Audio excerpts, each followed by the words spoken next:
We are so thrilled to be partnering with Hinge. Hinge is the dating app designed to be deleted. As you all know, I'm a huge Hinge advocate as I met my partner of almost 3 years on the app. Even before meeting him, Hinge was always my go-to app because I met more relationship-minded people here and had some great dates. Clearly, I haven't been on the app for a little while, but I re-downloaded it to check out some of the new features. One that stood out to me was the voice prompt, my best friend's take on why you should date me, where your friend can hype you up. Not only does this make the profile creation less daunting, but it's not always easy to see your own green flags. So to test it out, I asked Yue some fun prompts to get her take on what I could put if I was dating again. So the first one, how long have we known each other? What was your first impression of me and how has that changed? Julie and I have known each other for almost 10 years. My first impression of Julie was that she's very social, but I've learned that she has a lot more depth to her beyond the social butterfly that she is. My next prompt, what do you think are my green flags?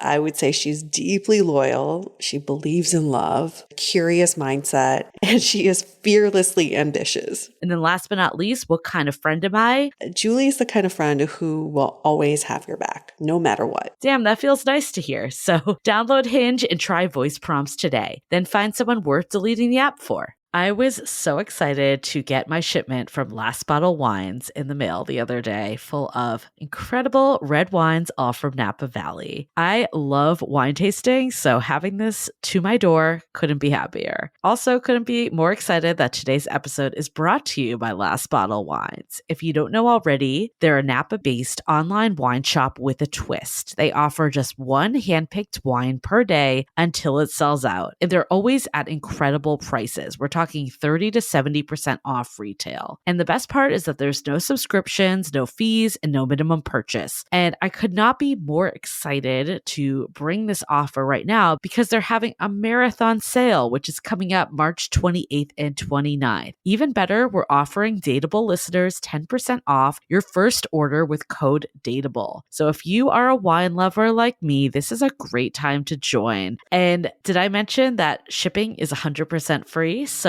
what are you waiting for? Mark your calendar for March 28th and 29th or get on it earlier if you want. You can sign up at lastbottlewines.com and use code DATEABLE and find out why Last Bottle is the most fun way to discover and buy amazing wine. The Dateable podcast is an insider's look into modern dating that the Huffington Post calls one of the top 10 podcasts about love and sex. On each episode, we'll talk to real daters about everything from sex parties to sex droughts, date fails to diaper fetishes, and first moves to first loves. I'm your host, Yue Xu, former dating coach turned dating sociologist. You'll also hear from my co-host and producer, Julie Krafchick, as we explore this crazy dateable world. What's up, Dateables? Welcome to our season finale of the Dateable podcast for season 13. We've had quite a run for this season, and I can't believe we're already at the end of this season, but it doesn't mean that's the end of our podcast. It just means, we go in seasons, so we get a little break for ourselves, and then we ramp back up again. This is not a goodbye. It's just more of a see you next year. This episode is the perfect way to tie up this season, which we're talking about breakups. But beyond all of that is how do you close the door, find a finale to a previous relationship, and then move forward from there. I think that's the more important part is, yes, we want to be compassionate about the ending of relationships, but then how do you propel yourself forward and find your person? So this is where we're at. I think this is a perfect episode for anyone that's in the thick of it. And apparently this is breakup season right now. From Christmas to Valentine's Day. Guess that's when his shit hits the fan. You spend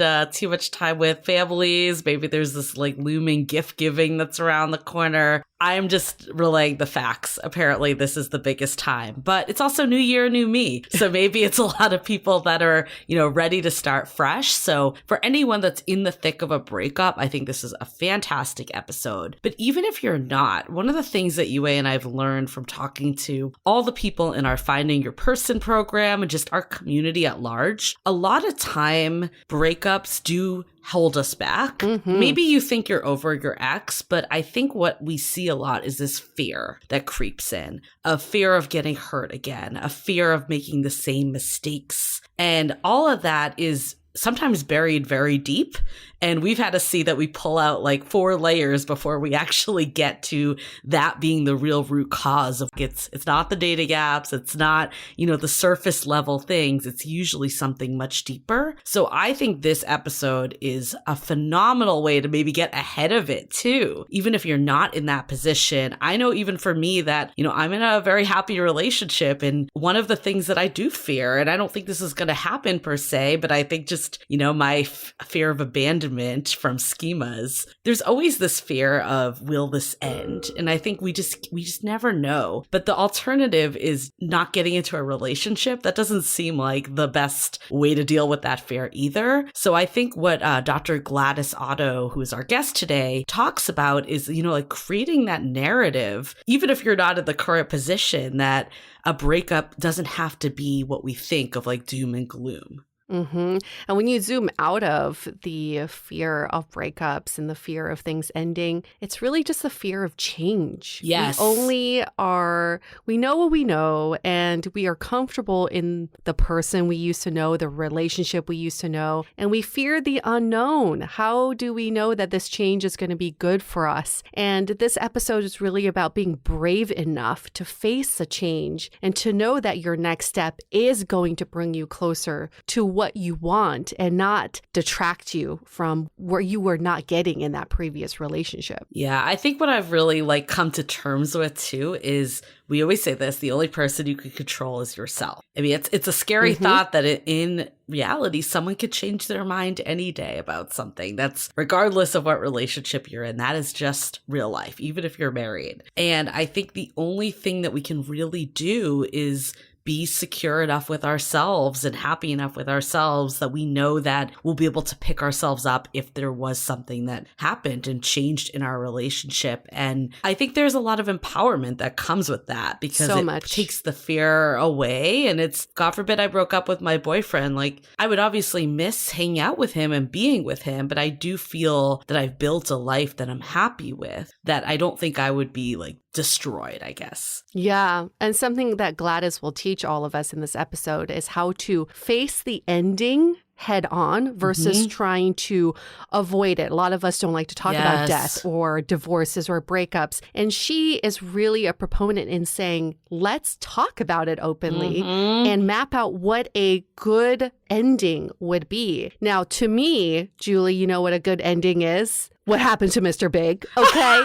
I think that's the best ending you could possibly get from Mr. Big. No spoilers here, but you may have seen all the articles that have been out about the new Sex and the City reboot. Come on. That is the best ending to Mr. Big. Okay. You and I drastically differ here, and we did give you all a week to catch up. I feel like at this point, if you're a Sex and the City fan, you've already seen it. So I don't feel like we're blowing it for anyone. But that's why we refrained from talking about it last week. I was ready to talk to you about it the day it came out. So we have very differing views here. So I agree that Big was toxic. I agree that they didn't have, he was the original fuckboy. I agree. But my romantic side, and I think this is why they went for it, right? Is you want them to get together. And I always thought they had the best banter and connection. And I know that doesn't make up for, the incompatibilities of not being reliable and trustworthy and all that stuff. But it's fantasy, it's fiction. And in my mind, I still like them being together. And I just hated that they killed him off. I just thought it was the worst thing they could have done. I would have actually preferred them to be divorced if they wanted her to be single, because I know why they did it. They wanted it to be no, Carrie ended up having the love she always wanted. Fine, I get that. But I also feel like it wouldn't have been totally off brand. It actually probably would have been more realistic if they broke up. up. You know, I mean, this is a perfect conversation for the breakup grief episode. That's for damn sure. You know, there is some stat out there that I think it's like 50% of couples break up at least once and then get back together. Oh, I believe it. Yeah, totally. But it becomes really toxic when it's on again, off again, on again, off again. And they were on again, off again for 8 years or something. It was definitely some bullshit. Yeah, but I get it. Like, they had to do it for the storyline. Like, they couldn't just have Carrie in a happy relationship. And we talked to Candace Bushnell about this. We had her on the podcast, and Carrie is based off her. She was Carrie Bradshaw. And Mr. Big existed. He was an executive at a magazine. The Natasha character did exist. He did leave her for a 25-year-old, but they never got back together. There was no cheating. There was none of that reconciliation. I get why Sex and the City didn't go that direction, because it was so, core to the plot. Killing him off, I hated it. I'm still upset about it. It's been weeks and I'm still upset about it because it was just morbid. I think that was like part of it. And I don't love that the plot now is, unraveling their past relationship and her now suspecting something was going on with Natasha.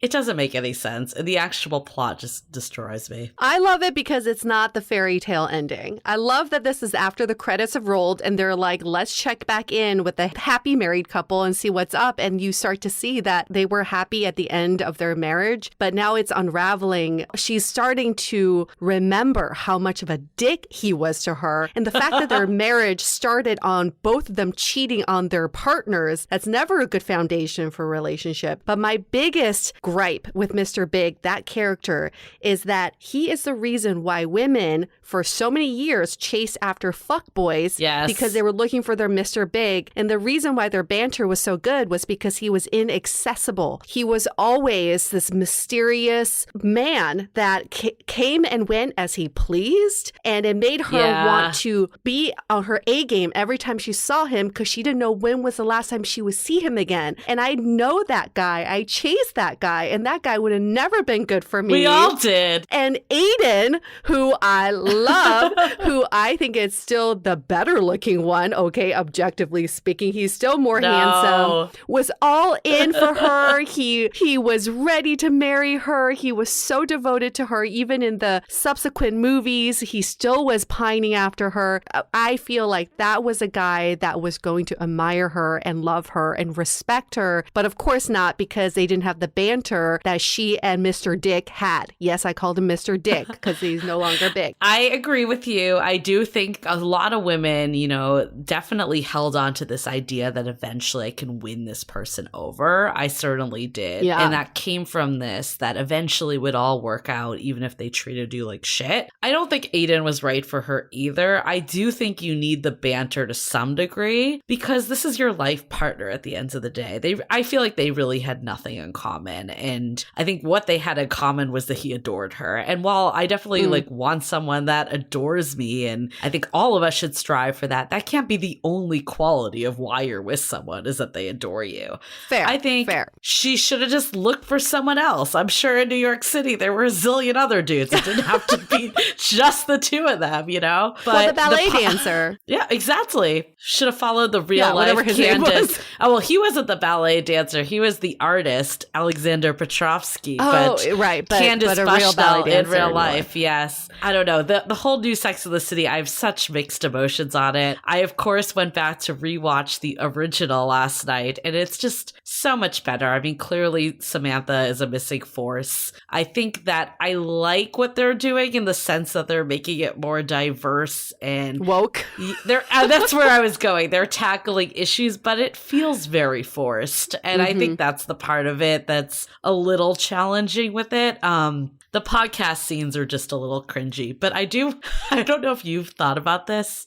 The co-host, the guy that's representing Bobby Lee. Yes. He reminds me so much of Tommy Danger Kim, one of our past guests. Oh, I agree. Yes, I feel like they could be brothers. They talk the same way. They have the same sense of humor.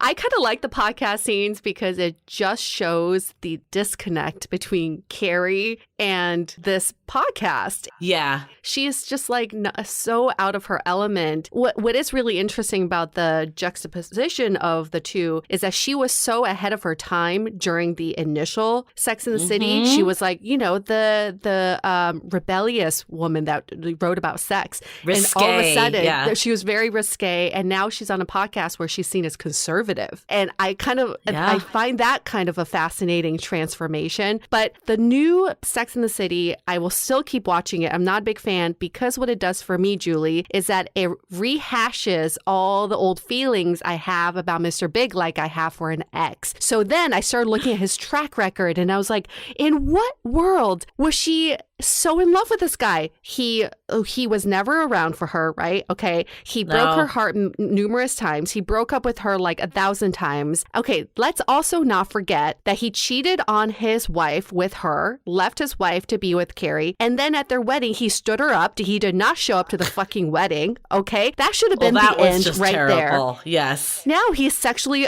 assaulted all these women. I know it's the character and the actor, but I am conflating the two because now they're the same person to me. He's back from the dead assaulting women. He's like dick on dick on dick. Like this guy is just grade A dick right there. Okay, so when I said that I do like the fantasy of them being together, which I still do, I agree with all your logic you just said. I'm not disagreeing. I try to forget that the movies never happened because they were just terrible. So I actually kind of blocked off that whole bit. I will say the show is actually better written, I think, than the movies. The movies were a really low bar, though. It couldn't get worse than the movies. Yeah.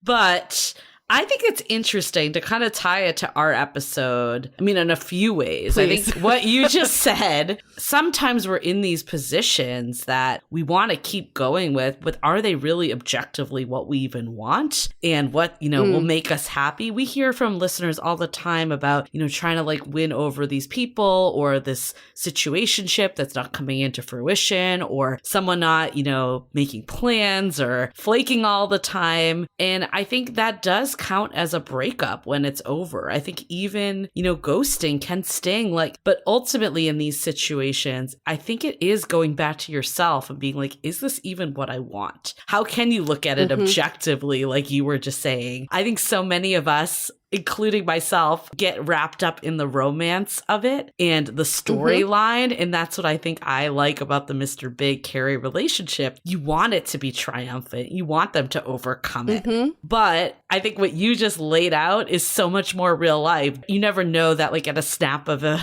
hat, like they could change completely. I was rewatching the episode actually that was a complete foreshadow for his death of when he goes into heart surgery. Oh, yeah. And cardiac arrest, right? And she is, taking care of him and you see the soft side of Mr. Big and he wakes up and just like that, he's back to himself. Do you see what I did there with the just like that? I didn't even mean to do that. That just came out.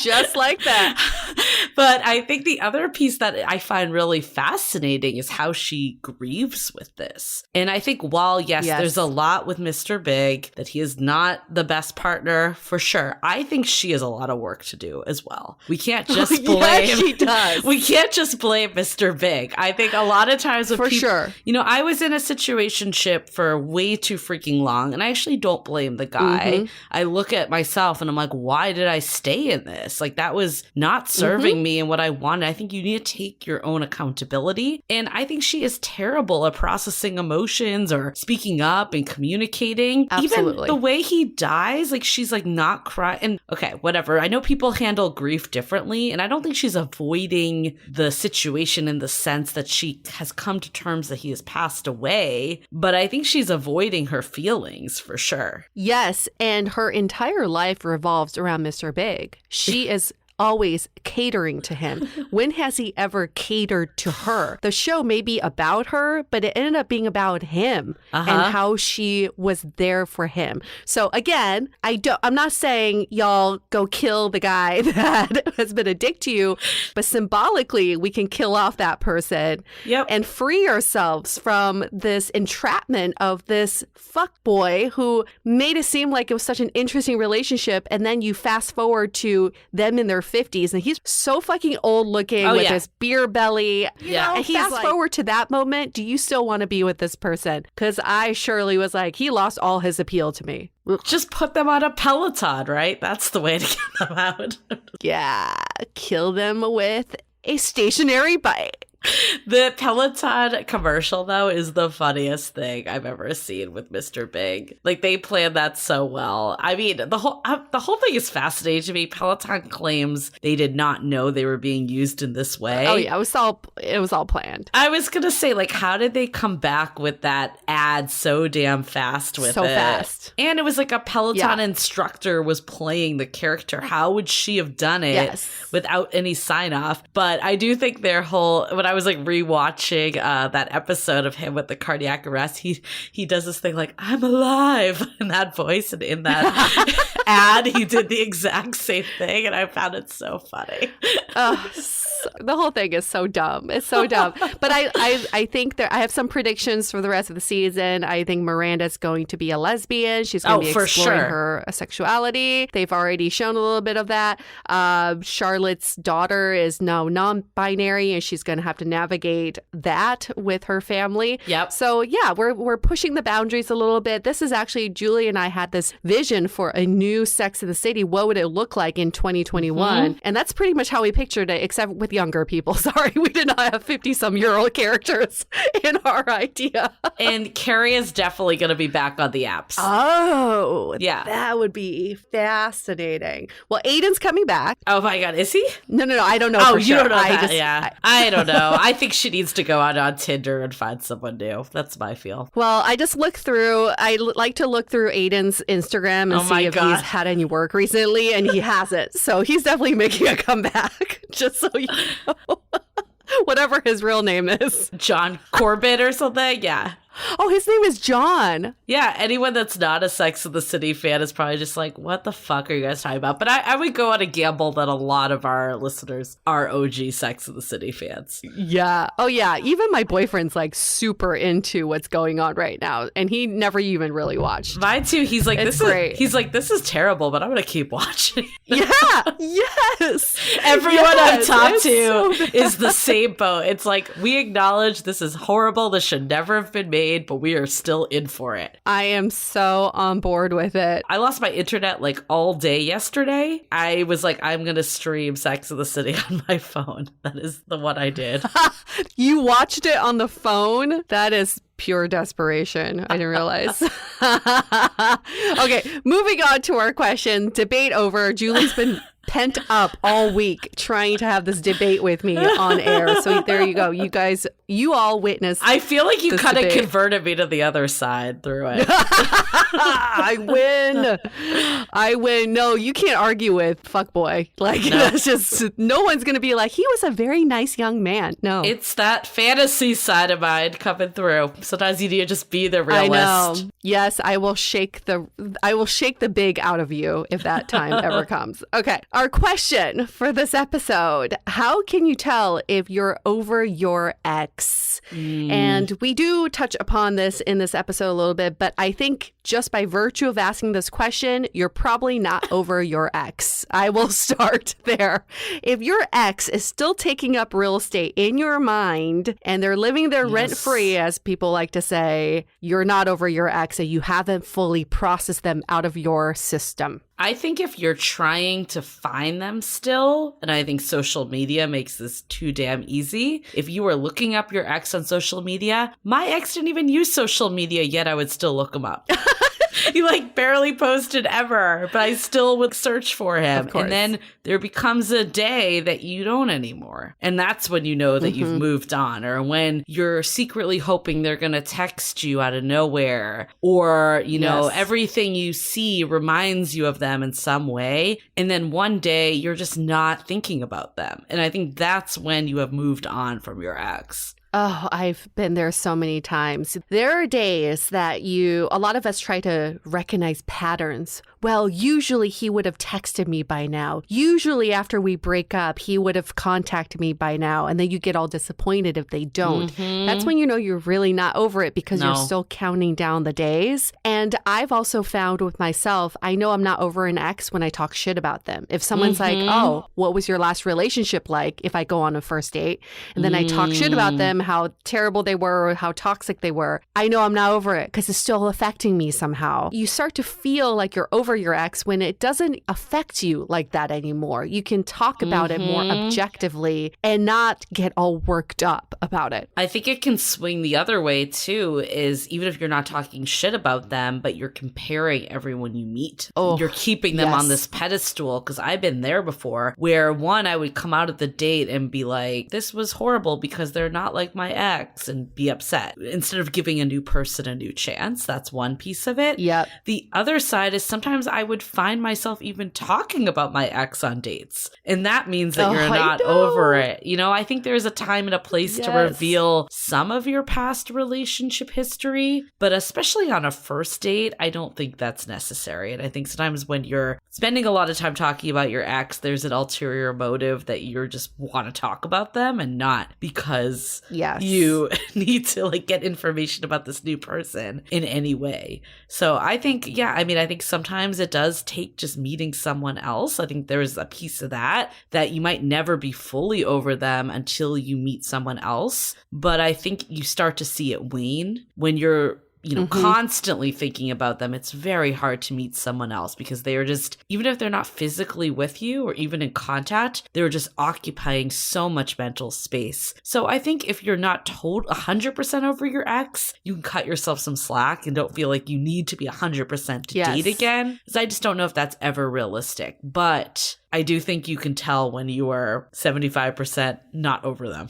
And that's probably not the right place to be in to date. No, and you know it. You just feel it because you're still indulging yourself in those moments of memories. You're still going down that path of, oh, I remember when we did this and how we met and the moment he or she said this to me. Yep. You're still living in that world in the past. You haven't exactly come into the present. So how can you even focus on the future? And like Julie said, it's be very open to that feeling. That's okay. Don't be too hard on yourself, but also acknowledge that that's what you're going through. Something you'll hear in this episode is you have to fully process the person before you can say that you are over them. And processing means feeling the feelings still and not ignoring them. Every time you think of your ex, it doesn't help you to say, no, I'm not going to think about it. I'm going to distract myself, because they're going to keep coming up anyway. So you just got to go through the process of getting them out. Yep, that's why Carrie's fucked. She just hasn't gone through the process yet. It's just going to come out in Waterworks season finale. I can see it already. Oh my God. Sometimes processing is different for different people, but coming to terms with what's going on and not holding them on this pedestal is really important. I feel like there's so many good things that I want to start talking about, but we have an entire episode to do that. So we're going to move on to some announcements. So like Yue said, this is our season finale, but don't worry, we will be back starting in January. We will be taking 1 week breather over the holidays, so no worries. We will be back the first Wednesday of January. If you're not subscribed already, make sure to hit subscribe so you can get it Tuesday night, right when the episode drops. And if you are, there's usually a little delay. So if you're not subscribed, sometimes it takes longer to get that episode. So get on it. The other piece is send it to a friend. You know, there's always an episode in our back catalog that is exactly what someone needs to hear in the moment that they're in. We guarantee this episode about processing breakups is probably super relevant either to you or to someone you know. So, you know, send the love around and share this episode out. So the last announcement we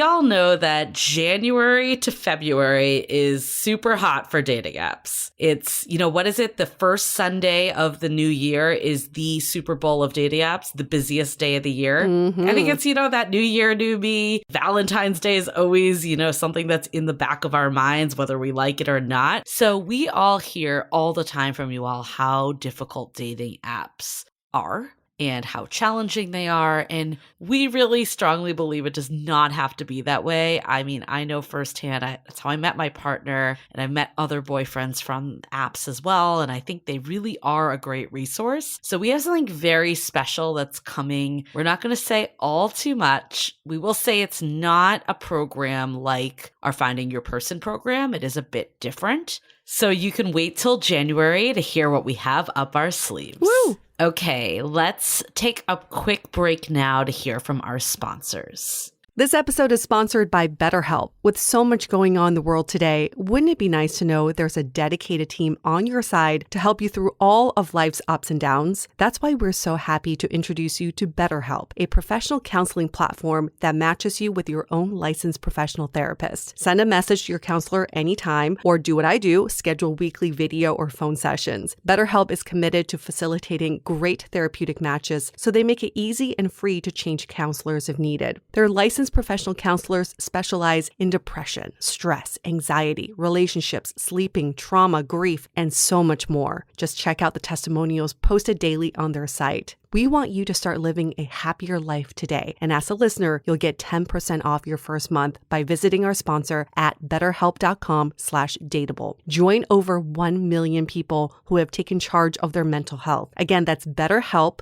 betterhelp.com/DATEABLE. This episode is sponsored by Via. We all know there are things that can help set the mood in the bedroom, but did you know a little THC could also do that? Yes, Via has developed a unique blend of pleasure-enhancing cannabinoids, libido-strengthening herbs, and a low dose of THC all into one mind-blowing gummy called High Love. This gummy, wow, it will awaken your senses, increase blood flow, and intensify any sexual experience. I've been pleasantly surprised by the High Love gummies because it is just the right amount of THC for me to have a good time without feeling sleepy. And hey, if THC is not your thing, Via also offers a wide array of other gummies without it. And everything legally ships in 50 states with discreet packaging directly to your door. So if you're over 21, you can get 15% off and a free pack of award-winning Dreams THC plus CBN sleep gummies with our exclusive code DATEABLE at viahemp.com. That's VIIAHEMP.com. Let the gummies work their magic. Head to viahemp.com and use the code DATEABLE to receive 15% off and one free sample of their Sleepy Dream gummies. That's viahemp.com and use the code DATEABLE at checkout. Take your passion and pleasure to a whole new level with High Love from Via Hemp.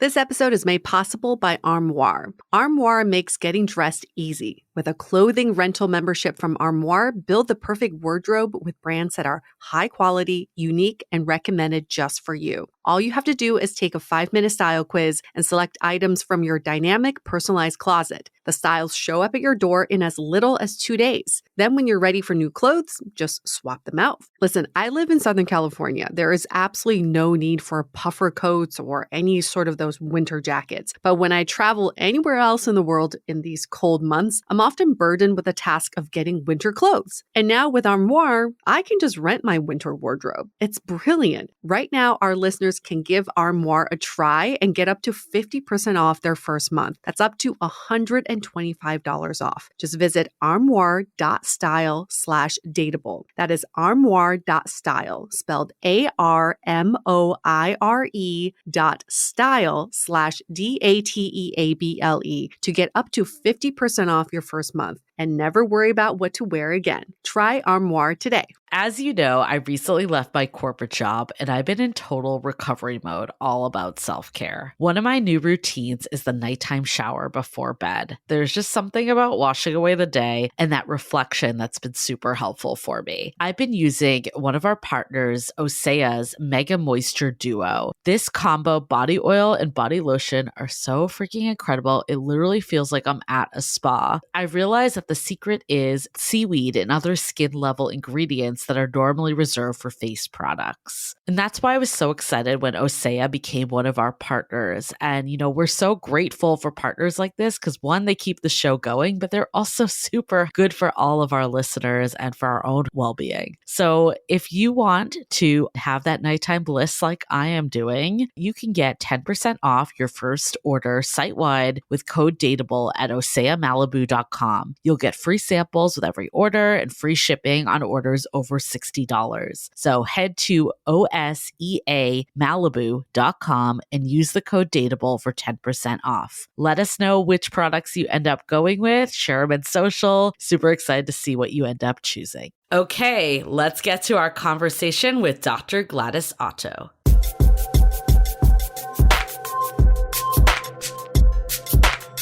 I know that we were trying to figure this out, but the last time we saw Dr. Gladys Ato, I think it was how many years ago? 3 years ago? Is that what we decided on? 2 years ago, right before world changed. Right before the world changed, but we saw you talk about grief and I guess parting ways, things that happen in life, and it really moved us. So we're so happy to finally have you on our show, Gladys, to talk about everything that has to do with breakups, changes, the end, the beginning, because with every beginning, there is an end. With every end, there is a beginning. So who is Dr. Gladys Ato? She is 47 years old, lives in Mexico right now. She's been there for 9 months and loving it. She has no plans of leaving Mexico, as she told us.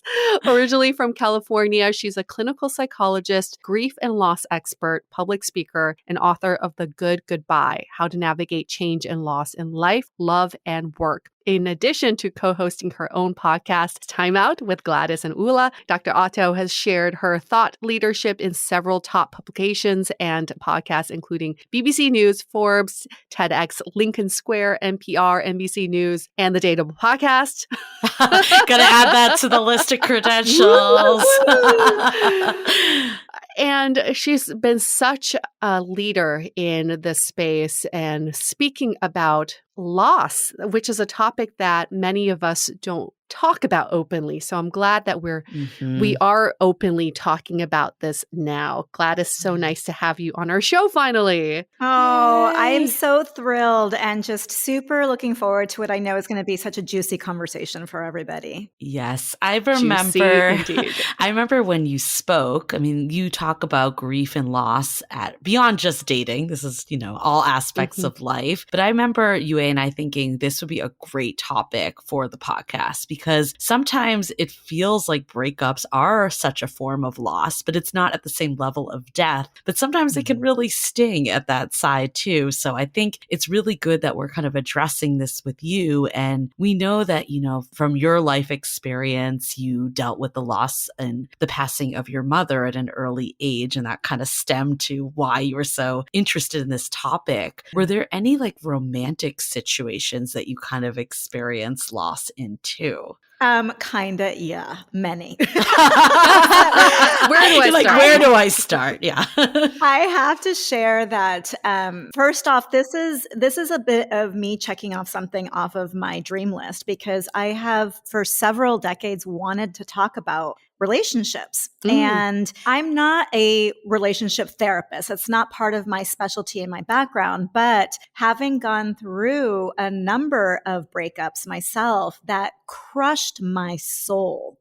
Those were the moments that I felt that death experience the hardest. Those were the moments where I felt that my sense of self was shattered. Those were the times when trying to think about getting out of bed was the hardest thing that I could possibly do. And my self-worth plummeted every single time. So I went through the ringer in my own relationships. And then when my mom died, that just knocked everything out of the ballpark because that was the biggest loss I would ever experience. But my perspective on grief, on loss, on breakups, on relationships in general have all been shaped by enjoy the loss experiences that I've had relationally. And so here I am today in a position where I can speak from both my expertise as a psychologist, but also my lived experience, and really provide a fresh perspective on what it is that we are dealing with when it comes to loss, and to really help fill in a lot of gaps that unfortunately have been left wide open in terms of media and society and all the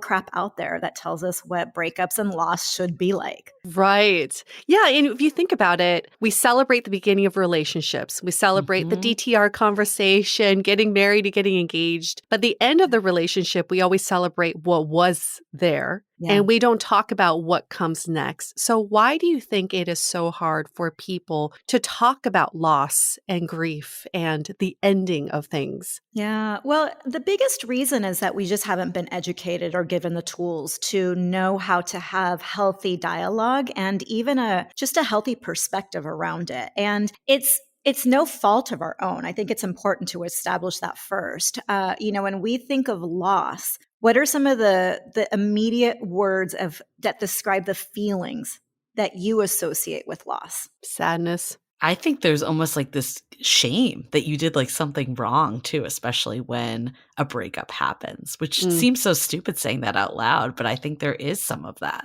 Absolutely. And I'm raising my hand as somebody that felt a lot of shame, because I have this very strong narrative in my personal life that I'm always doing something wrong or fucking things up. And this is why I'm type A perfectionist. So ditto on that. I think also like sadness, like it just feels like very dismal and at the end of the path opposed to like starting of something new. Exactly. So, when I was doing research to write my book, The Good Goodbye, I did a little focus group to basically get input on the same kind of question that I just asked you. When it comes to loss, when it comes to endings, change, what are the feelings that you associate with it? And some of the top responses were sadness, anxiety, anger. Right? Anger. So, which was very interesting. So if we look at it from that lens, loss means it's going to provoke an emotion in us that we are not accustomed to tolerating, that we tend to want to escape, get away from, avoid, move past. And it's not that we need to wallow in it, but what we're doing, if we zoom out, all that's happening is that our attention and our focus in the moment of a breakup is going to one end of the emotional spectrum. And that's the side that we tend to label grief, which are those hard emotions that we just identified. But on the other end of the emotional spectrum, there's also joy, celebration, gratitude, acceptance, understanding, forgiveness. Same emotional spectrum. We just haven't been taught how to embrace the other end. So when it comes to how we can navigate breakups or loss of any kind, the work isn't to diminish those tough feelings, because heartbreak is real, but it's to be educated that just as real as the heartbreak is the heart breaking through to a new threshold of expansion. Right. I think some of it, though, is, I mean, obviously there's a loss of the person, but I think some of it is, the loss of the life that you thought you were going to move forward with. And now, there is like this like starting over feeling. Yeah. How do you kind of see people navigate between the two of not being with that person versus like starting over and change that comes with it? Yeah, well, the starting over, that provokes a lot of anxiety in people because it's a path of unknown. We don't know what it's going to be like without this person in our life. We don't know how we're going to show up differently. I know one thing that I have mulled over myself and just reflection of past relationships that have ended is, am I going to make the same mistakes next time? Right? And so we can also develop a bit of a fear and anxiety around this belief that maybe we are missing signs or something's wrong with us or we are fucking things up. And so stepping into that new chapter can be filled with so much of this unknown space that it makes us uncomfortable. And the tendency when we're uncomfortable is to grab on to things that make us comfortable, things that help us feel grounded, things that help us feel a sense of security and safety. But if we are grabbing onto the past, things from back then to help us feel safe and secure, what we can end up inadvertently doing is bringing those pieces of our past relationship into the future. Mm-hmm. And that sometimes isn't in our favor. And Gladys, I'm sure a lot of our listeners right now are reminiscing about some of the bad breakups they've experienced. Can you walk us through the worst breakup you've ever experienced? Oh my God, yeah. Oh, where's my tissues? Oh, Okay, so my mom passed away in 2003. And at the time, a day before she passed away, I actually was able to have an art reception to showcase my art. And at that time, I used to call myself a closet artist because I would paint, I would draw, but nobody would see it because I throw it in a closet. And so I was part of San Francisco's First Thursdays, where a bunch of art galleries open up to the public. And so I had a reception. My family was there. My partner and I were there. My sister had a partner. Afterwards, my family went to dinner, and it was a very complete moment with my boyfriend, my sister's boyfriend, my parents. Next day, my mom passed away very suddenly from a brain aneurysm, and that was in 2003. And then I believe it was 2005, the winter of 2005, so almost 2 years later, my boyfriend and I broke up. And it was a combination of a lot of accumulated grief that I was going through. Anytime that we are going through a loss, whether it is a loss of somebody that died or there's an illness, any kind of stressor, and you're in a relationship, it does a number on your relationship as well, right? And so this became a really big stressor for my partner and I. Plus, we were dealing with our own existing issues that we were trying to resolve in therapy. And it just got to a breaking point where he decided we're done. And that moment snowballed into a series of losses for me. So when we were living together at the time and I had to move out, because it was his home. We had adopted a dog together. The dog stayed with him. Ouch. Oh yeah. I was then living on my sister's couch. I went to my friend's place for over a month and I was staying in her daughter's bedroom. I was not eating. I was drinking Ensure to just get enough kinds of calories and nutrients within me. And remind you guys, this is like a couple years after my mom died. So this is like grief on top of grief, but also in addition to my life changing physically, our dog being separated from me, friends also separated. So there were friends that kind of allied with him, friends that allied with me. So my social life changed. Then I had to leave the community that I was living in San Francisco to find a new rental on my own. And a couple months after that breakup, a cousin of mine was killed. And she was getting married on Valentine's Day, and the night before there was a drive-by shooting and her unborn baby were killed. My gosh. Talk about fucking trauma and loss in a very short amount of time. That was the worst breakup ever. And I will tell you, it's been decades since I've talked about this, but going back now and just reflecting on it, I'm having two feelings. Number one, it's like, holy crap. That was a doozy, right? Because it was loss after loss after loss after loss. But also, I'm very aware that unconsciously what happened then, and I was in my late 20s, maybe I was turning 30, right? So I was also entering a new decade of life. That was a pivotal breaking point for me. Yeah. And everything around my beliefs of relationships and loss started to crumble and change. And looking at where I'm at now, right? I'm approaching 50 in a small number of years. I know that the work that was left for me to do was to rebuild my internal sense of safety and security, to know that no matter what kind of loss I endured in life, because we're always going to have loss, that I would be able to not only get back up, but I would be able to maintain my sense of self and not let that crumble with everything crumbling around me. And this is what I now call becoming the eye of the storm. Wow.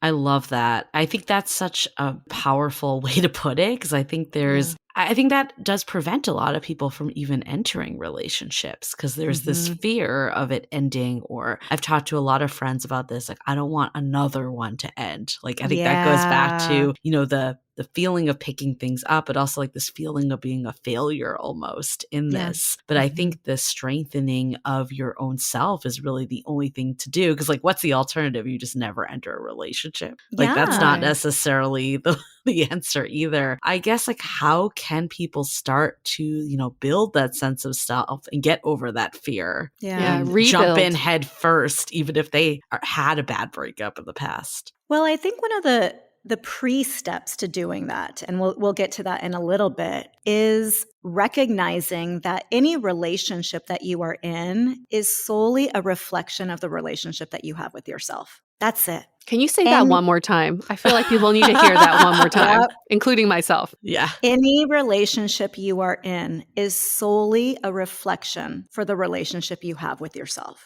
We are creators. We forget that. We are born knowing that we are here to create anything we desire. And yet we lose that knowing as we go through society and life. The relationships that we have with other people are mirrors. That's all they are. And if we can accept that and look at life through that knowing, okay, this is a universal truth. Everything outside of you is a reflection of what's in you. Then if a relationship ends, task number one, be really freaking gentle with yourself. Yeah. That's it, right? Because what you're seeing outside is just showing you where there's an opportunity to heal, to close a chapter, to redefine who you are within you. And if we look at it through that lens, we realize that anytime a door closes, it's a gift. It's a gift and opportunity of expansion, because that, as creators, we are here to expand. And the only way we expand in this life on this earth is through contrast. So the contrast that we receive in relationships, right? If a relationship doesn't work, that's providing a contrast to you of where you feel that there was synergy and not synergy. And a lot of times when we go through a breakup, it's very easy to fall into that place of blame, whether you're blaming outward, right? Or you're blaming inward so much that you can't really step into this place of reflection. So in those moments, it's really important to understand that being gentle with yourself isn't just treating yourself to ice cream and Netflix for as long as you need. That's really helpful. But also it's being gentle with your nervous system. One of the key areas that I focus on in my work is teaching people how to identify what their nervous system feels like and how to develop a different relationship with their nervous system so that they know how to ease their nervous system so that your nervous system isn't on edge, because your nervous system is designed to keep you safe. Right. And if you're going through a breakup, or if you're going through mental chatter of you not being good enough, you fucked up again, or that person shouldn't have done this, and all of that, your nervous system is in a chronic state of agitation. So from a chronic state of agitation, your mind cannot do any real processing that will be beneficial for you. So don't try to go to the meditation. Don't try to go to the mindfulness. Don't try to like be Zen with everything happens for a reason, or all those generic things people say when you go through a breakup. Right. Instead, get clear on what your nervous system needs and help de-escalate your nervous system so you can feel that deep breath. That's when you know your nervous system is chilling out, is when you feel that exhale throughout your entire body. Then you can start to go to your mind and do some of that recorrective self-talk, because your mind now isn't in fight or flight mode, right? So it always amazes me how people process breakups so differently. Like there's some people that just bounce back immediately. And then there's others. I've definitely been this person that takes like months and months and arguably too long to get over something. I guess like, what are your thoughts on this? Like there's a Sex of the City saying that like it takes like half the time you dated to get over someone. Is there kind of like a silver bullet, or is it really like person by person, or have the people that kind of get over it quicker figured out how to process it better? The first thing that came to mind is it takes as long as you need it to until it doesn't feel good anymore. Yeah. And that's going to look different for every single person. So what does feel good mean? Now, this can I won't go down the rabbit hole too much, but I think there are two ways to understand feeling good. If you are suffering and you don't like that suffering, right? You could say this doesn't feel good. But if you have a history of suffering and suffering has kind of become your norm, it might be a comfortable place for you to be. Because it's a default. Right? It's your default. And so it's like a security blanket. This is what you know. And so you might hang out there underneath that security blanket a lot longer than you might realize you actually are benefiting from, just because it's familiar to you. So a better question to ask yourself in these moments, if you find that you are suffering, right, that various areas in your life are being impacted. I think that's one of the good things from my background as a clinical psychologist. Whenever we are doing an assessment with a new client, is what areas of life are being impacted by this stressor. If you find that you are becoming more isolated, or maybe you're becoming extra clingy, right? Like you're talking to friends and you're repeating the same story over and over and over again, right? And then that friend gets tired of it. So you go to the other friend that's fresh and is going to listen to it all the beginning. It's check in with your inner dialogue and be able to pause enough where your nervous system is chilled out, right? Where your brain is a little bit more calm, and ask yourself, am I benefiting from this right now? So instead of looking at, okay, this should be 6 months because it was a year relationship or whatever, look at it. Am I benefiting from this feeling right now, day by day? And sometimes it can be an hour by hour question. And then what about the flip side? Because I could see like the people that bounce back. I know I had a friend once that, had this terrible breakup, was dating someone new within like a month. And then it all hit 6 months later. Yeah. Is there this possibility of kind of avoiding the feeling when you're jumping back too soon? Or is there a way that you can process it and still jump back in? Again, I think it varies by each individual. I have a really dear friend of mine who has made it a practice to not date anybody for a year after he's ended a relationship, so that he can actually be in a place of self-reflection. Because he also understands this universal truth. Everything outside of you is just a mirror for what's in you. He wants to learn from all of these moments of contrast. So he takes the time that he needs, and he's put a time frame on it.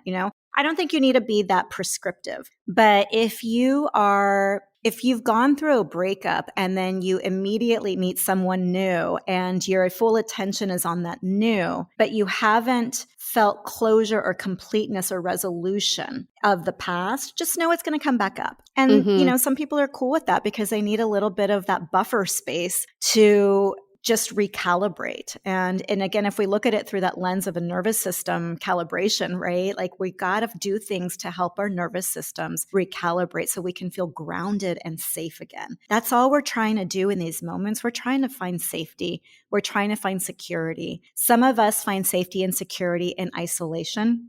Some of us find safety and security in connection to other. So if we look at it just as us simply trying to regulate all that barrage of emotions, we can't have prescriptions or timeframes for anybody because it's going to depend on that unique person. Gladys, I don't know if you've seen this pattern, but in my dating coach experience from years and years ago, I found that a lot of people after a breakup would be fine in the first few months because they're like, there's so many people out there. There's online dating. They start dating pretty frequently. And then one day something reminds them of their ex. It's a smell, it's a place, it's a type of food, and they just break down. Yeah. And in those experiences, all of my clients said, I just need to seek closure.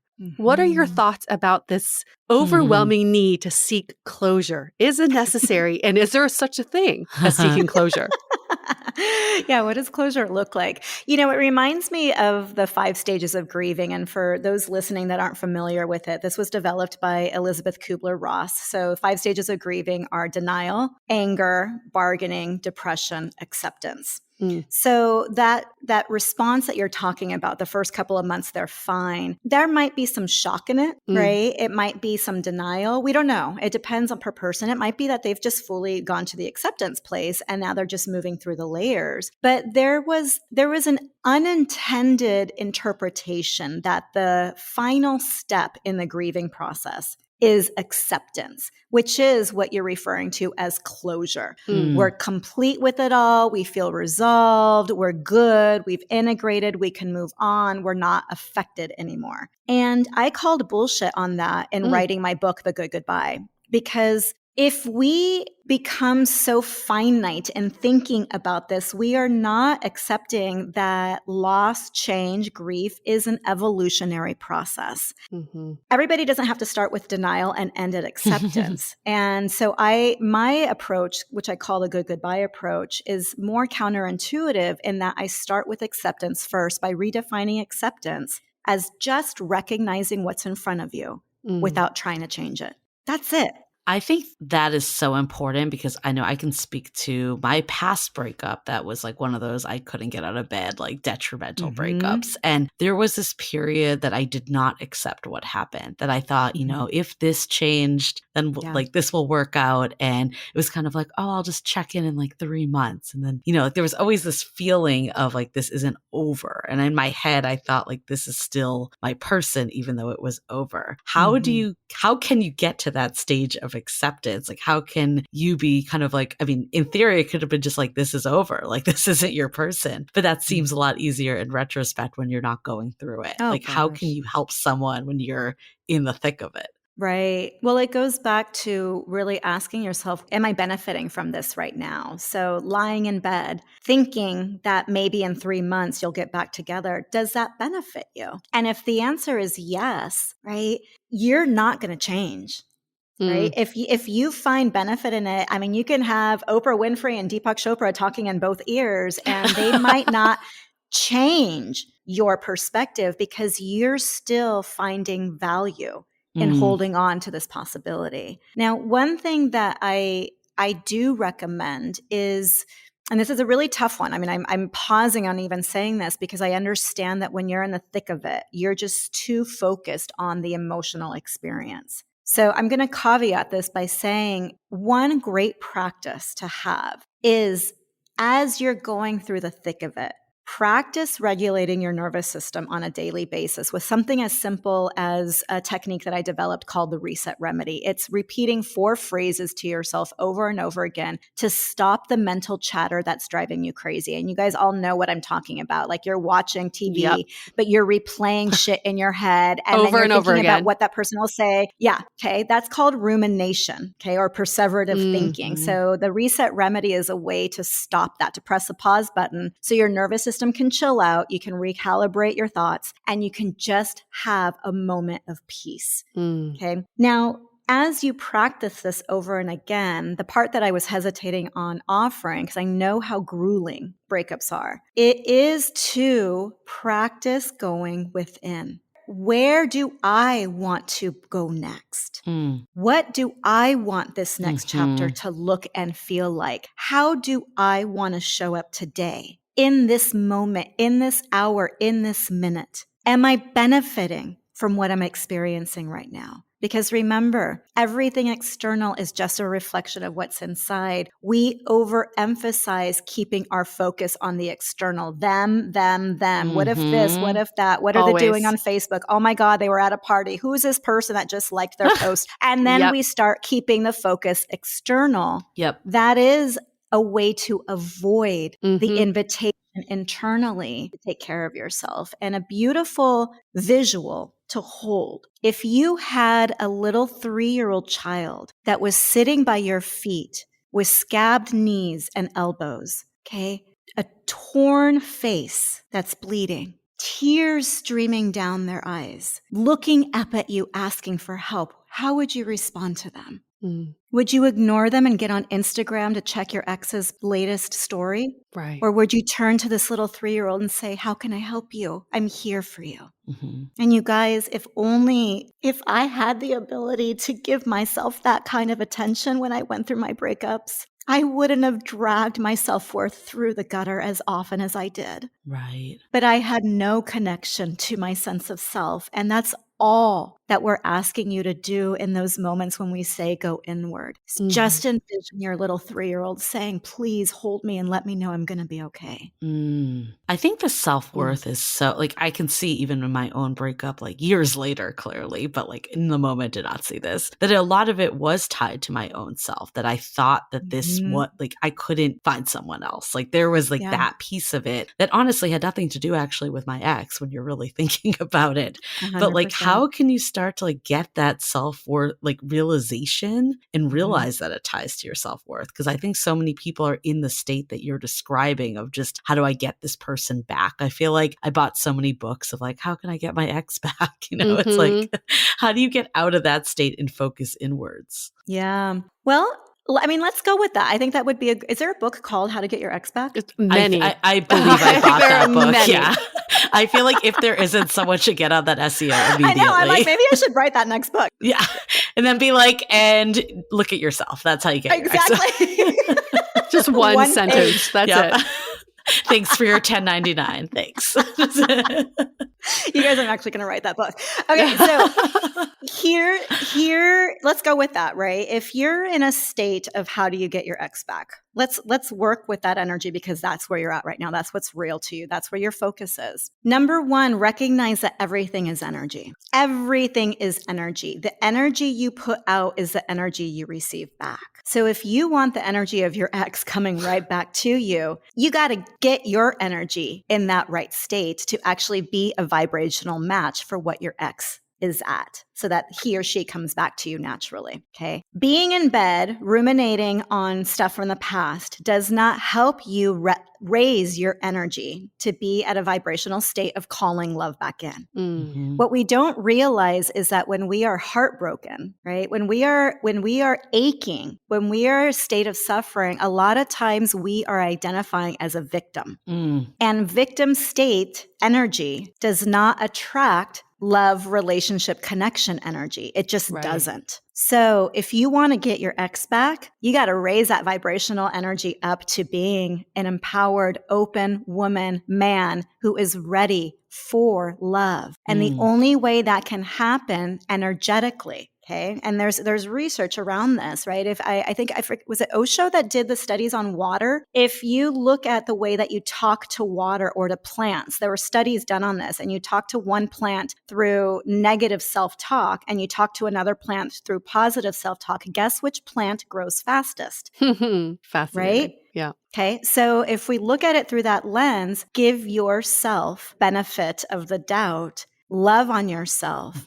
Do the positive self practices that you know how to do, not to minimize those tough emotions. Be with the emotions as though it was a little 3-year-old needing your love. But when you do that inner work, you will raise your vibrational energy to that place where it is a match for love, because love is the highest energy vibration that we have on this planet. And it is an energy of openness. And when we're wounded, we're not open. Right. So you got to heal first before you're going to welcome in a healed relationship. And it's bullshit that I remember when I was in my 20s being like, fuck yeah, whatever. You know, I got to love myself first. I couldn't tolerate it. And I didn't want to look at it because I hated myself, you guys, back then. I genuinely hated who I was as a human being. And that was a result of a lot of childhood trauma. So I was closed to it. But through my work that I've done in my own therapy, my own healing practices, and obviously my background as a psychologist, and then going through multiple other relationships to practice, what I'm sharing with you all now is the golden ticket to stepping into a new chapter where you can receive anything and everything you desire relationally. But you got to realize that you are your own generator of energy. No one else is. So it has to start with you first. Okay, let's take a quick break for a few messages. I do want to ask you a kind of a controversial question here. Controversial between Julie and I, basically. We debate about this all the time. And sometimes it's not black and white at an end of a breakup. Maybe you don't want your ex back, but maybe you don't want them completely out of your life either. So I personally murder my exes in my mind after we break up. I just feel like I cannot, it doesn't serve me to be around them. That's how I move on. Julie and a lot of our listeners feel like it's fine. fine to stay friends or contact your ex later down the line when you feel like you're ready to. Is there a clear, I'm sure you will say that it's up to the individual, but do you believe that there is a strong stance on something like this of keeping your ex energetically around? You know, if you had asked me that question 7 years ago, I would have said, absolutely, you don't have to keep him in your life. When you're done, you're done. You close the door, you move on. That helps you get closure. I went through a breakup that was a very significant breakup for me in 2015. Okay. This also was clustered around me closing the doors of a university where I was a president and CEO. So I was going through, again, a number of goodbyes. I was also leaving the corporate career that I had built, venturing out to start my own business. And my ex had said to me in relationship, when we were still in a relationship, some comment about how he's friends with all of his exes. And I looked at him with like bewildered eyes and said, what? What? Why? I'm not friend with any of my exes. Like, we don't talk. We're not connected on Facebook. None of that. And he goes, yeah, I mean, why would you need to not have communication with somebody that you admittedly at some point loved?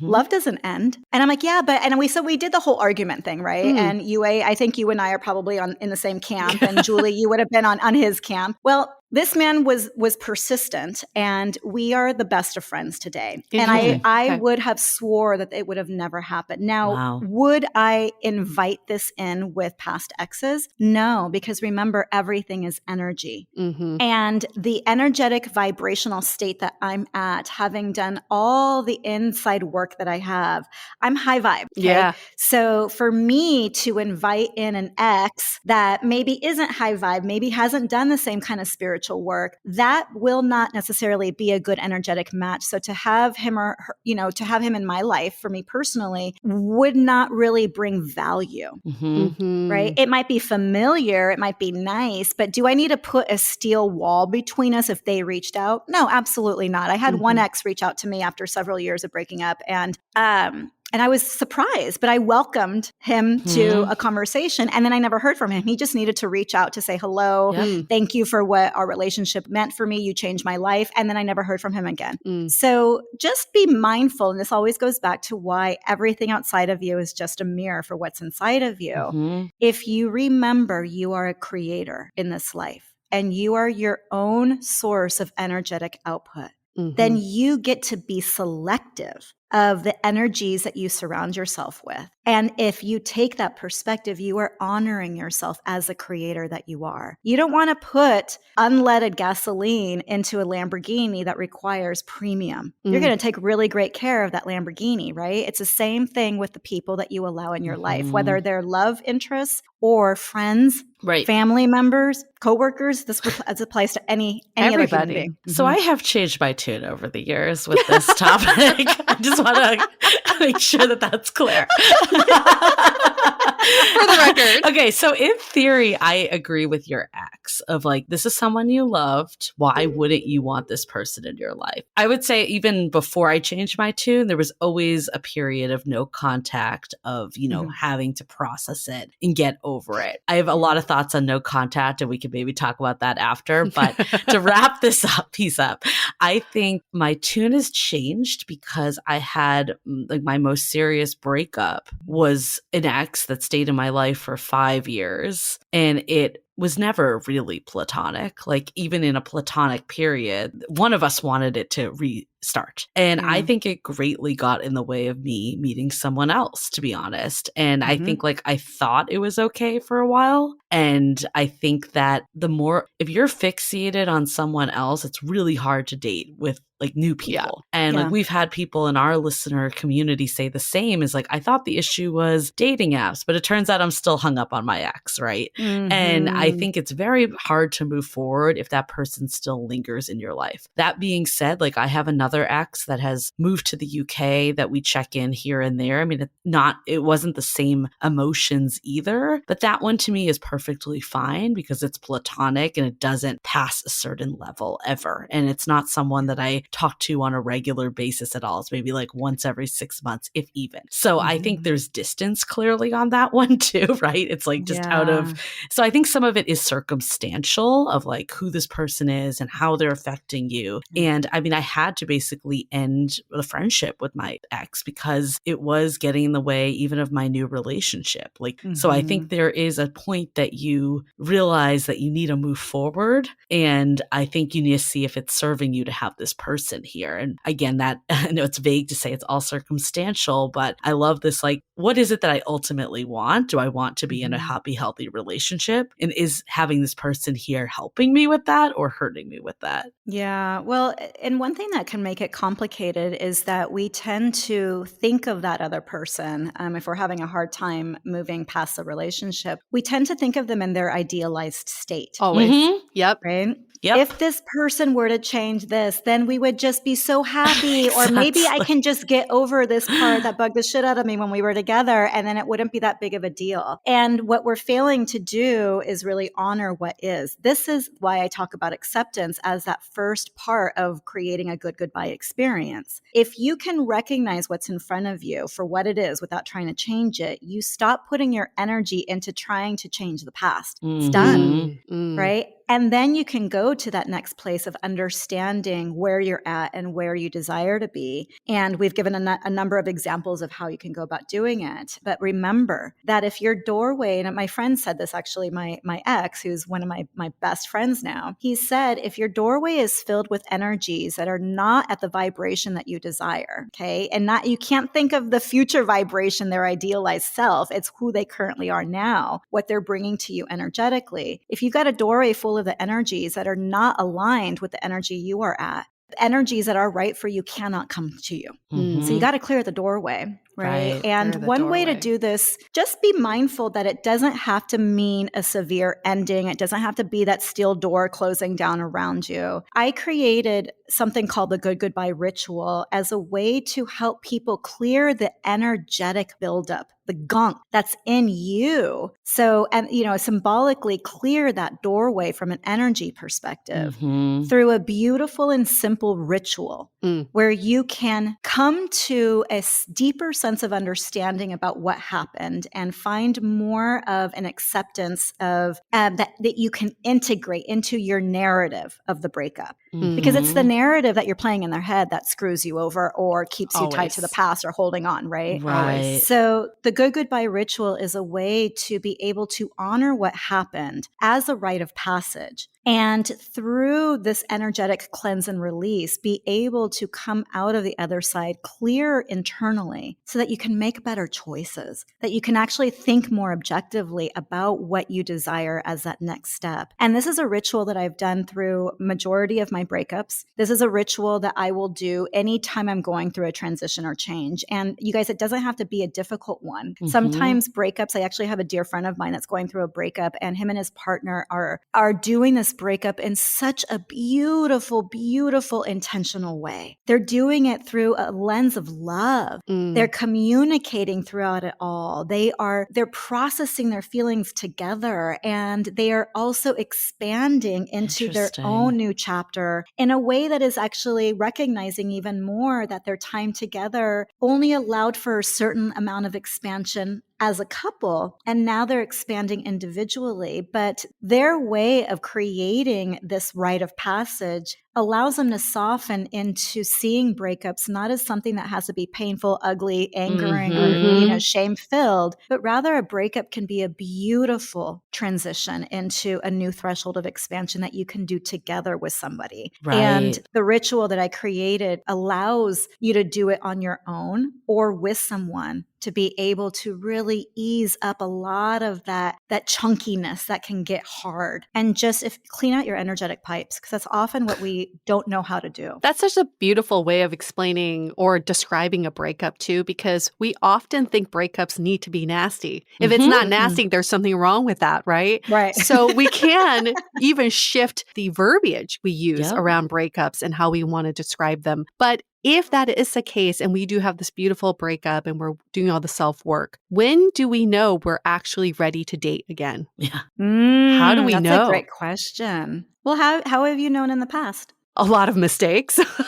I mean, I think for me, I've definitely gone on dates and realized I wasn't. Like, I remember coming out of a date, like crying, and it had nothing to do with the person I was with on the date.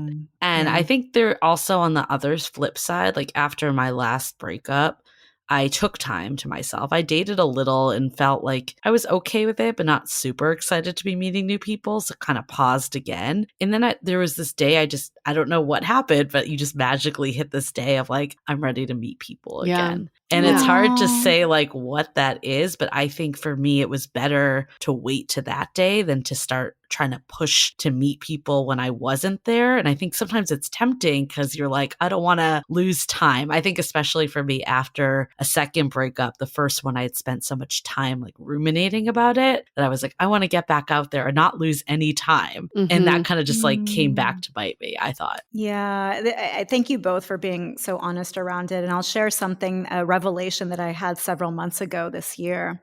Because I see everything in the world through the lens of energy. Okay. And, my own podcast, Time Out with Gladys and Ula, we talk about the one topic that nobody wants to talk about, which is death. And not just physical death, but the metaphorical death, which happens anytime there is a relationship ending, anytime that you have an illness and you recover, anytime the world changes and all of a sudden you're on lockdown and then you got to go back up. It's all about change, because if you go through the layers of any loss or change that you experience in life, the reason we're so terrified of it or we struggle so much is because it's connected by a thread to our perception of death. Now, if we see death, right, as nothing more than a shift in our state of being, and we see death as a continuation of energy, because we're infinite beings. Energetically, we don't stop existing. We might not exist in a human body, but our energy state continues on. And if you look at anybody that has gone through a near-death experience, which is what Ula has gone through. So she died when she was 23. She's now 50.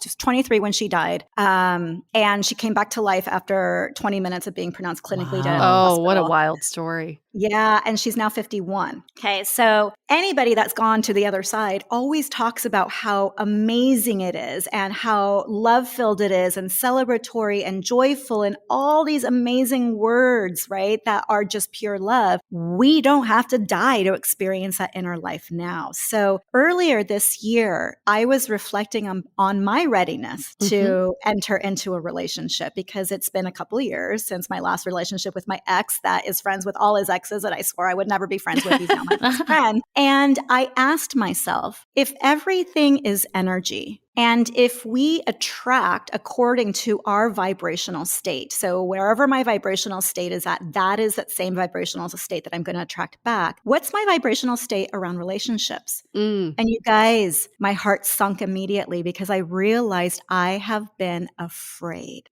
to go back into a relationship, because like you said earlier, Julie, I'm afraid I'm going to fuck it up, because I've had so many relationships and none of them have quote unquote worked out. Yeah. And I had to do some energetic cleanup, goodbye ritual stuff there to just let go of that narrative. And to remind myself, I didn't do anything to fuck anything up. Right. Every relationship has served. So if my energetic state around relationships has been fearful, then I'm not going to attract a relationship because I'm fearful. Right. But if I can change my energetic state to excited, curious, open, you guys, next time we get on this podcast together, I'm going to tell you that I met my love. Yes. We welcome that opportunity. I love it. We will be receiving emails after this. Exactly. Awesome. Exactly.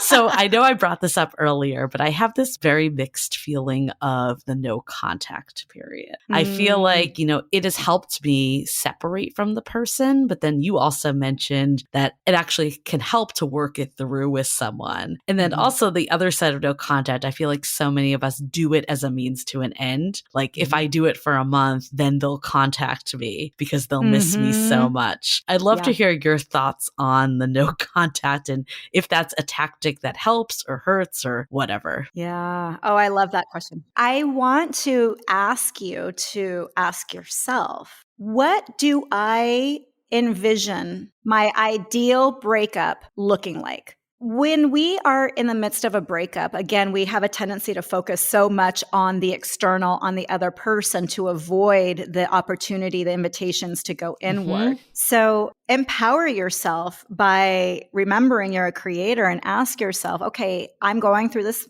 ending. What's the ideal version of how this ending can go? How would it feel amazing to me to transition through this and to get on the other side and feel incredible about the experience? If your response is focused on, well, if that other person does this, or if they apologize to me for that, or if they come back, you're not really taking this question within you. How do I envision this ideal breakup looking like? Then you start there. If your ideal breakup involves contact with that other person, just be mindful that you are not in control of the other person's response to you, staying in contact, or their reactions at any moment in that period of continued contact. If your ideal breakup involves a period of no contact, remember that you do not control the other person's response to your no contact or any reactions that they're going to have in between. You can only control your response. And this is why I continually go back to, it's so important to do that part of calibrating your nervous system so that you can entertain that question from a mental state of clarity. And if you see yourself, and you got to be really honest with yourself. You know, if you're in that space of like, okay, I'm not going to contact them for the next week because it's just too much, but inside secretly you're like, and then they'll miss me and maybe they'll reach out to me.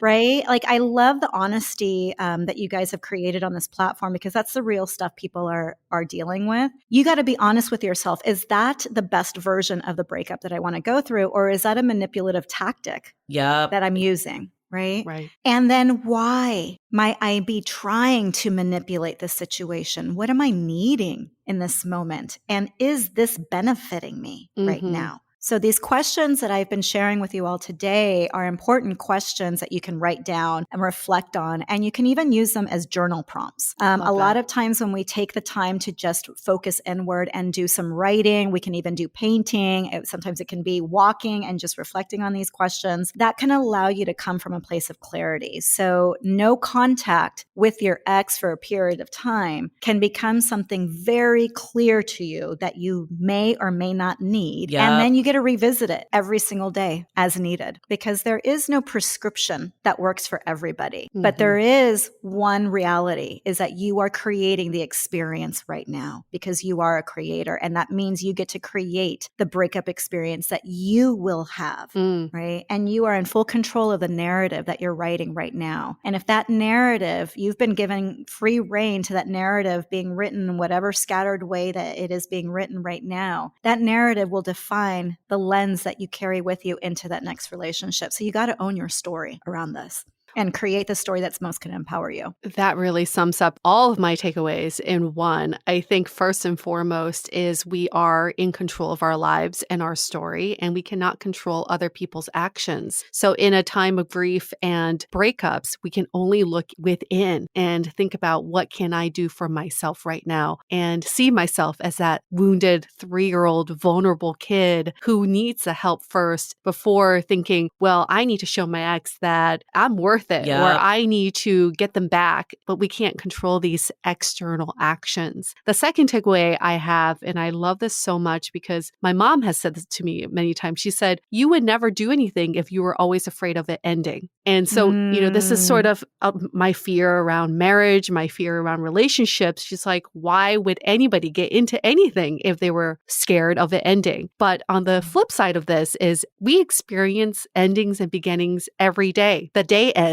and a new day begins. And we no longer fear that because we've come to normalize the ending and the beginning that we experience on a daily basis. So the fact that you're encouraging us to focus on the ending, to create the ideal ending, and to remove the novelty around the ending, I think it somehow removes the fear and it makes it normalized that things do end, and I can't not start something because things could end any day, and sometimes without warning. the very last takeaway I have from all of this is that many a times when it comes to relationships and when it comes to the ending of relationships, we do have so much blame on us and on others. And the blame is always like this unfinished sentence. It's like, well, I could have tried harder, or he could have done better. She could have done this. And coming to acceptance, and I love that you start with acceptance. Coming to accept the reality of the ending is first and foremost most important in removing that blame. Yeah.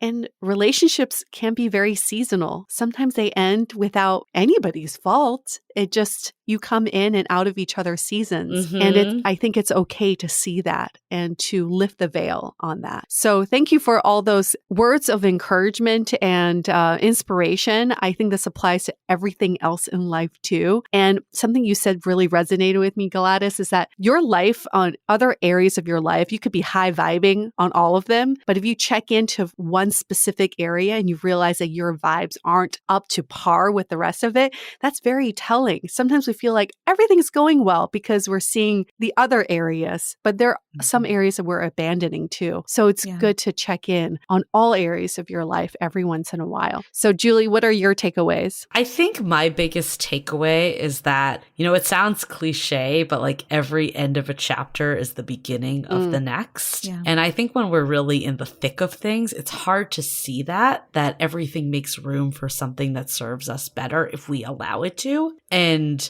how do we remember and look at our own life experiences? I think a lot of us, I know for me, this has been the case, is every partner I've had has built on and become more serious. And I've learned more about myself and I've operated different in relationships. So instead of seeing things as I'm never going to find someone again, how can you look at it as a building block to where you're supposed to be? I think my other big takeaway is, how can I make this about me opposed to the other person? I think when we break up and we lose something, and I'll put lose in quotes, I feel like so often we're focused on how do we get that other person back, instead of thinking is this actually what I want? Was this actually serving me? And I think when we can reframe it to ourselves, and I love all the stuff that you said, Gladys, about just how can we, relationships reflect back our own stuff, basically. And how can we look at it that way? And how am I growing from this? How am I getting more clear on my needs? Then it turns it into a positive experience, opposed to this is what someone took away from me. It doesn't mean that we have to forget the bad feelings. I think that's not realistic to say that there won't be any hurt or anger or whatever emotion that's unpleasant you can insert there. But I think also taking inventory of what are we actually gaining from this experience is super important to make it not be this is all bad, and have that fear too. Great. Before we end this episode, Gladys, what are 3 prompts that you would give our listeners today for them to journal or think about, just as a wrap up to this episode? The 3 that I would start, well, there have been many today, but the 3 that I would end with, not start with, would be, what is your current definition of a goodbye when it comes to breakups? So just take a moment to define what breakups have currently meant to you up until this point. Secondly, how would you love a breakup to go? And get really descriptive, not from a place of who's doing what, but how it would feel for you. And get into that feeling as much as possible. A lot of times we focus on the doing and not the feeling of where we want to go. So write down as detailed as possible what it would feel like for you to go through an ideal breakup. And then lastly, what am I willing to change about my own narrative around breakups today to allow for a good goodbye experience? I love that. I hope people are taking notes. And if you're not taking notes, you can always get Gladys's book, The Good Goodbye. I'm guessing anywhere books are sold. Yep, you can find it on Amazon online. And for those that are interested in also learning about the reset remedy or the Good Goodbye ritual, you can learn more at my website, which is drgladysato.com. And if you want, I can include a little link to that. That's wonderful. We'll have it all in our show notes. Thank you so much, Gladys, for being being on our show. I'm glad that it took us 2 years, but it was so worth it. And a lot has happened in those 2 years. So we had a much more in-depth conversation this time as well. Okay, we're going to wrap up this episode. Stay dateable. The Dateable Podcast is part of the Frolic Podcast Network. Find more podcasts you'll love at frolic.media/podcasts. Want to continue the conversation? First, follow us on Instagram, Facebook, and Twitter with the handle @DateablePodcast. Tag us in any post with the hashtag StayDateable, and trust us, we look at all those posts. Then head over to our website, dateablepodcast.com. There you'll find all the episodes as well as articles, videos, and our coaching service with vetted industry experts. You can also find our premium Why series where we dissect, analyze, and offer solutions to some of the most common dating conundrums.